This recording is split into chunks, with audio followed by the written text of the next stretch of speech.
नमस्कार विद्यार्थ्यांनो, मी तुमची एड्युकेटर श्वेता चंदनकर तुम्हा सर्वांचे ग्लोबल ऑनलाईन मराठी या युट्यूब चॅनलवर स्वागत करते. तुम्हाला माहितीच आहे, रोज सकाळी मी तुमच्यासाठी घेऊन येत आहे पेपर 1 ची most important PYQ MCQ series, म्हणजेच महत्त्वाचे पीवायक्यू एमसीक्यू प्रश्न. या सिरीजमध्ये आपण प्रश्न उत्तरांबरोबरच कन्सेप्ट ट्रिक सुद्धा समजून घेणार आहोत. त्यामुळे ही सिरीज नक्की फॉलो करा आणि हा व्हिडिओ शेवटपर्यंत नक्की बघा. आज आपण डिस्कस करणार आहोत पीपल डेव्हलपमेंट एन्व्हायरमेंट या चॅप्टरवरचे, म्हणजे 9व्या चॅप्टरवरचे काही प्रश्न जे महत्त्वाचे असणार आहेत. त्यामुळे हा व्हिडिओ शेवटपर्यंत नक्की बघा. पेपर 1 आणि पेपर 2 ची बॅच घ्यायची असेल तर दिलेल्या नंबरवर व्हॉट्सअप करू शकता. ग्लोबल ऑनलाईन तुमच्यासाठी घेऊन आले आहे 30 दिवसाचं MS 2024 पेपर 1 क्रॅश कोर्स, ज्यात असणार आहे live plus recorded lectures. Live batches ही 5 ते 6, 6 ते 7, 7 ते 8 आणि 9 ते 10 अशा 4 बॅचेस मध्ये असणार आहेत. आणि तुम्ही 4 बॅच लाईव्ह जॉईन करू शकता किंवा रेकॉर्डेड सेक्शन पण पाहू शकता. संपूर्ण अभ्यासक्रमावर आधारित शॉर्ट नोट्स असणार आहे. 5000 प्लस MCQ क्वेश्चन्स बँक आहेत. सोबतच असणार आहे 50 टेस्ट, ज्यामध्ये सर्व 10 विभागाची परिपूर्ण तयारी केली जाईल. रिव्हिजन बॅच असतील, रिव्हिजन घेण्यात येतील, टेस्ट देऊया आपण, MCQ क्वेश्चन्स असणार आहेत. आणि पेपर 1 मध्ये जर का तुम्हाला 75 मार्क्सचे टार्गेट करायचं असेल तर ही बॅच तुम्हाला नक्कीच उपयुक्त ठरेल. त्यामुळे आमच्यासोबत नक्कीच जॉईन करा, म्हणजे आम्ही नक्कीच तुमच्याकडून पूर्ण रिव्हिजन करून घेऊ. आणि ही बॅच 8 तारखेपासून सुरू झालेली आहे आणि 2100 रुपये त्याची फीज असणार आहे. त्यामुळे जर का तुम्हाला याबद्दल काही डिटेल्स हवे असतील तर या नंबरवर तुम्ही संपर्क साधू शकता किंवा ग्लोबल ऑनलाईन ॲप प्ले स्टोअरवरून डाउनलोड करू शकता.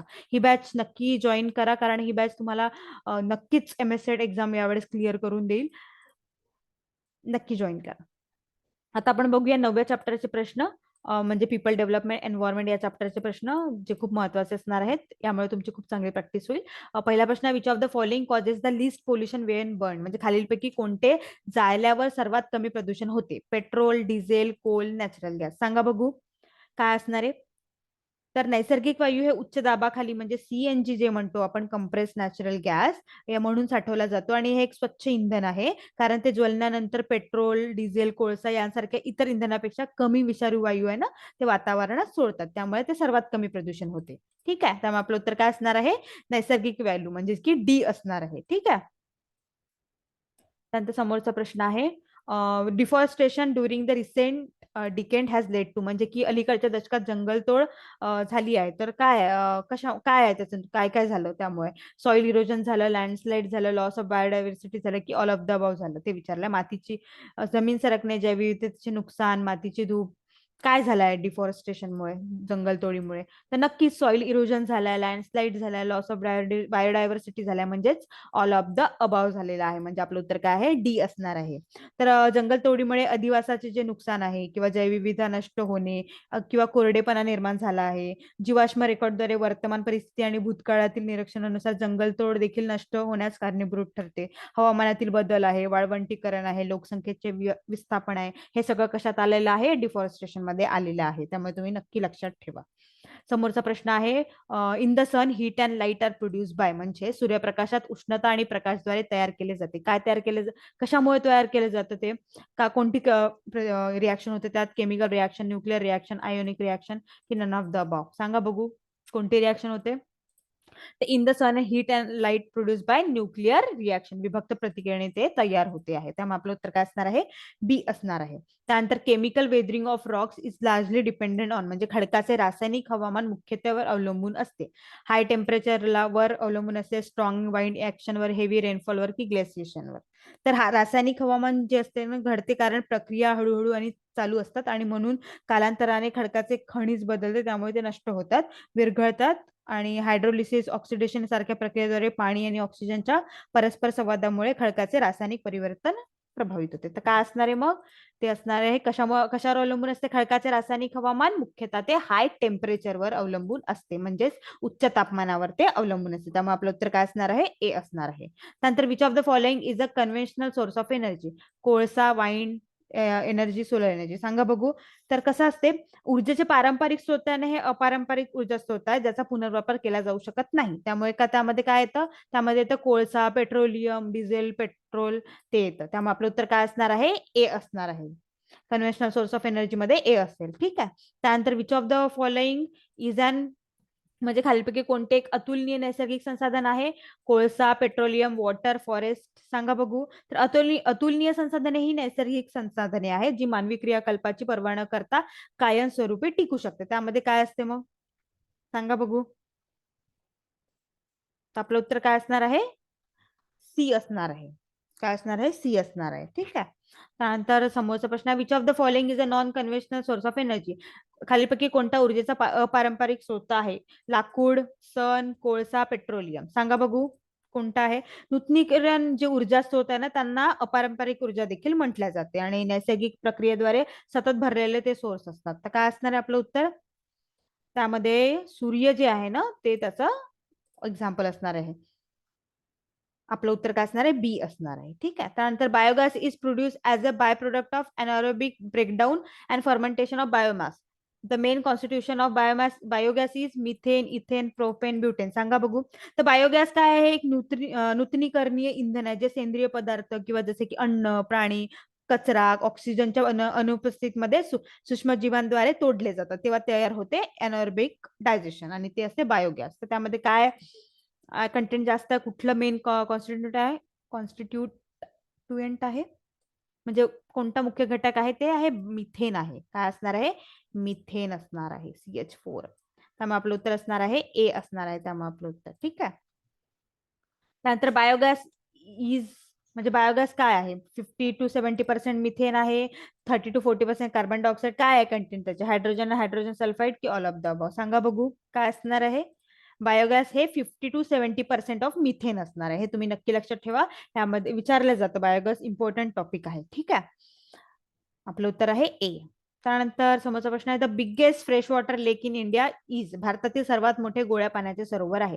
मी तुम्हाला सांगितलं होतं 9व्या आणि 10व्या टॉपिक मधून जास्तीत जास्त पुष्कळदा विचारले जाते, करंट अफेअर्स विचारले जातात किंवा असले जे प्रश्न आता आपण 10वा प्रश्न पाहतोय, the biggest fresh water lake in India, हे आपण त्यातलंच पार्ट आहे. त्यामुळे असे प्रश्न विचारले जाऊ शकतात. हे प्रश्न तुम्ही अवॉइड करू नका किंवा वाचन करा थोडंफार, नक्कीच तुम्हाला लक्षात राहील. आणि व्हिडिओच्या शेवटी मी जर का 15 प्रश्न घेतले असेल तर तुम्हाला किती उत्तरे आली ते नक्की कळवा आणि सांगा बघू याचं उत्तर. मग the biggest fresh water lake in India हे जीकेचा प्रश्न आहे.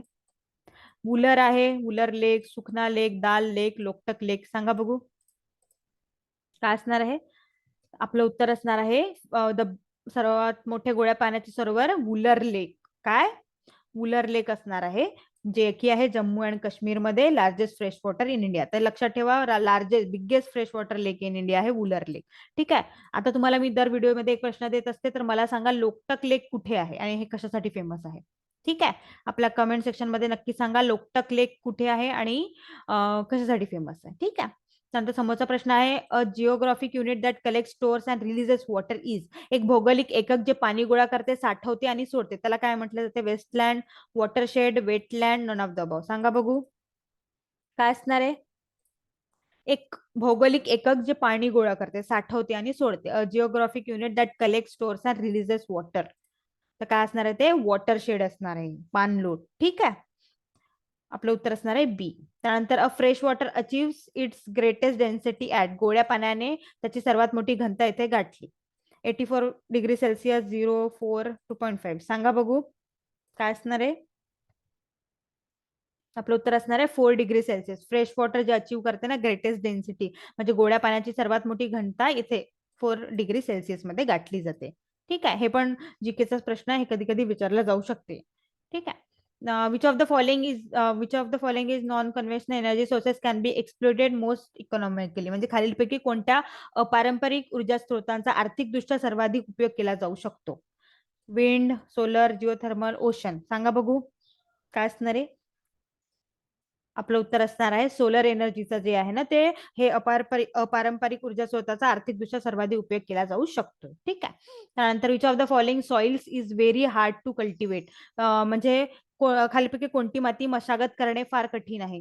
गाळाची माती, red soil, cotton soil, sandy soil. सांगा बघू काय असणार आहे? Sandy soil. याचं उत्तर सँडी सॉइल असणार आहे, रेड सॉइल नाही.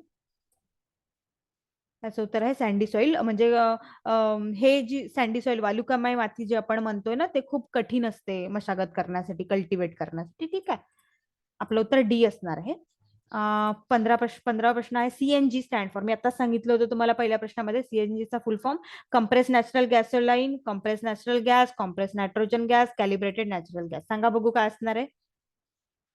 ते असणार आहे कम्प्रेस नॅचरल गॅस, संकुचित नैसर्गिक वायू असणार आहे. ठीक आहे. आपलं उत्तर असणार आहे बी. सीएनजीचा full form compress natural gas. समोरचा प्रश्न आहे water suitable for drinking is. आता पिण्यासाठी योग्य पाणी, हे सगळं एन्व्हायरमेंट म्हटलं की यामध्ये सगळं आलं, त्यामुळे हा प्रश्न आलेला आहे. Water suitable for drinking is कोणतं? Pure water, portable water, portable water, pungent water. काय असणार आहे? तर जे पिण्यायोग्य पाणी आहे तेच असणार आहे, त्यामुळे आपलं उत्तर असणार आहे पोर्टेबल वॉटर. ठीक आहे, आपलं उत्तर आहे सी. आज आपण 16 प्रश्न घेतलेले आहे. 16 पैकी तुम्हाला किती आले ते नक्की कमेंट सेक्शन मध्ये कळवा. आणि लोकटक लेक कुठे आहे आणि ते कशासाठी फेमस आहे ते सुद्धा कमेंट सेक्शन मध्ये सांगा. लोकटक लोकटक लेक कशासाठी फेमस आहे आणि कुठे आहे ते सुद्धा सांगा. पेपर 1 आणि पेपर 2 ची बॅच घ्यायची असेल तर दिलेल्या नंबरवर संपर्क साधू शकता.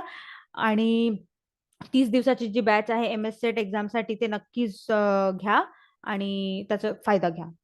व्हिडिओ शेवटपर्यंत पाहिल्याबद्दल धन्यवाद. थँक्यू.